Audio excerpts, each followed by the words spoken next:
Bonjour, aujourd'hui on se retrouve pour faire un exercice qui est en relation avec la respiration et les marches Shishiru du Dr Bloom. Aujourd'hui on voit juste la pratique assise, la pratique de la respiration pour soutenir l'énergie du poumon. Prochainement on verra une autre vidéo pour soutenir l'énergie des reins. Et puis, ultérieurement, on verra aussi les marches Shishiru associées au poumon et au rein. Donc la première chose à faire, c'est de faire attention à votre assise. Vous essayez de mettre vos pieds parallèles, à peu près la largeur du bassin. Et puis vous allez bouger le bassin sur votre chaise, de manière à bien sentir les points d'appui du bassin sur la chaise. Repérez les deux ischions. Et le périnée un peu en avant, qui est un appui un peu plus délicat. Vous équilibrez ces trois points d'appui de manière à ériger votre corps en l'alignant sur l'axe.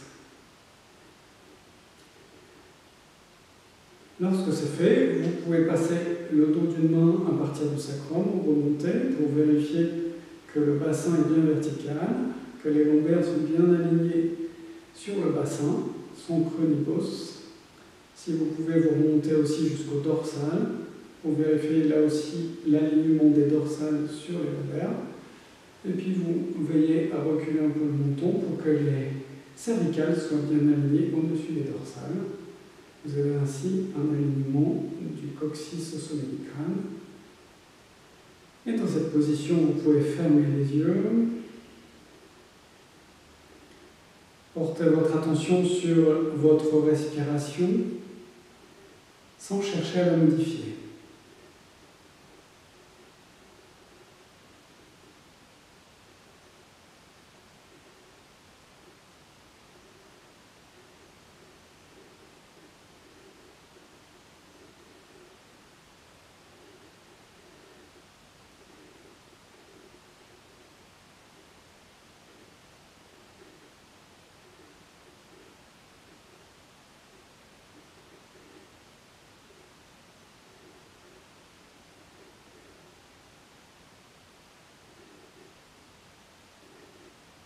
Lorsque votre respiration a commencé à s'apaiser, vous pouvez mettre en place la respiration sur le rythme du poumon.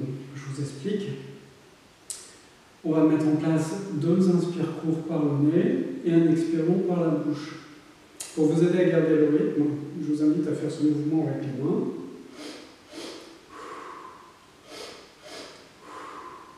Voilà. L'expire à peu près 2 temps. 2 fois plus long que l'inspire. Faites bien attention à bien inspirer par le nez et expirer par la bouche. On met en place la pratique ensemble.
Encore une fois.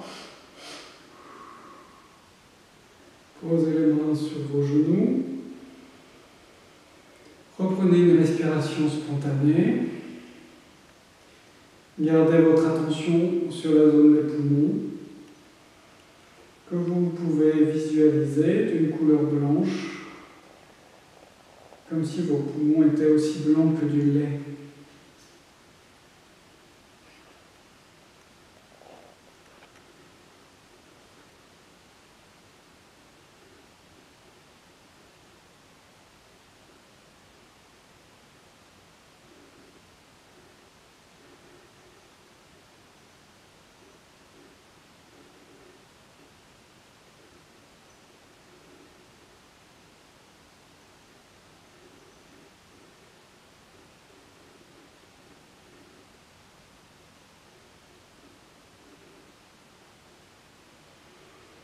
Et puis on poursuit, on complète ce travail de la respiration par des petits automassages, de quelques points qui vont aider à soutenir également l'énergie des poumons. On commence avec le point 2 du méridien du poumon, qui est dans le pli de l'épaule à l'avant, juste sous la clavicule. Donc vous repérez bien votre clavicule. Vous massez en dessous, en petit cercle, dans le creux de l'épaule.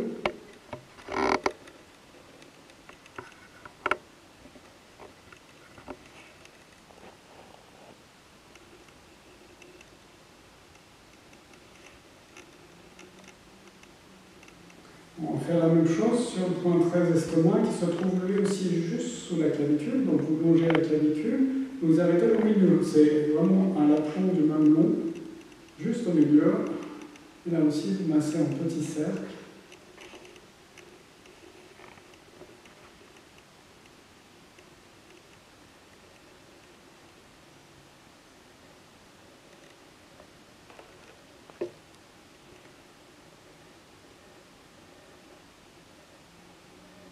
Un autre point qui va compléter, c'est le point 4, gros intestin. Donc, à ce niveau-là, il faut repérer l'index, la phalange correspondant à l'index.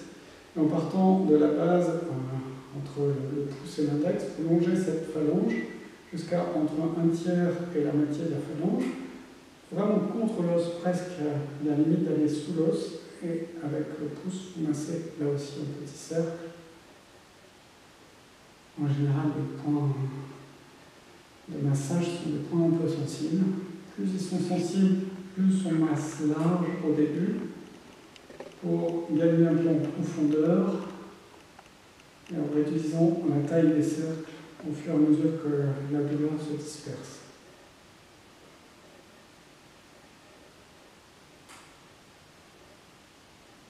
On fait la même chose de l'autre côté.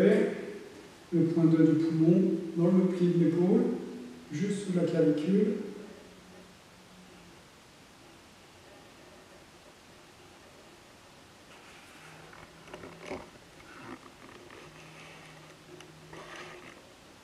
Le point 13 estomac, toujours sous la clavicule, mais au milieu.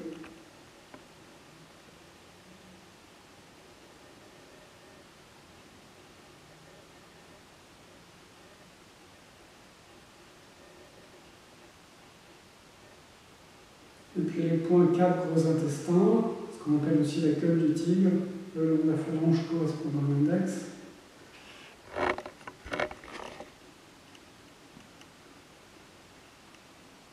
Si ça vous aide, n'hésitez pas à poser votre main sur la cuisse pour avoir un peu plus de capacité à presser. Donner un peu plus de force à votre massage.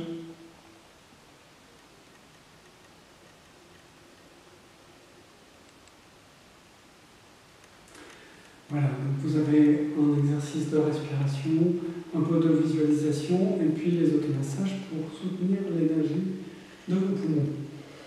Rappelez-vous quand vous faites ce type d'exercice qu'il ne faut jamais avoir de sensation d'essoufflement ou de gêne respiratoire. Si jamais c'est le cas, vous interrompez l'exercice, vous revenez à une respiration spontanée. Et puis petit à petit, à force de faire ce genre d'exercice, vous aurez plus d'aisance et vous pourrez faire durer les exercices beaucoup plus longtemps. Et bien évident que pour avoir un effet sur les organes, sur votre vitalité générale, il est intéressant de faire durer ces exercices plusieurs minutes.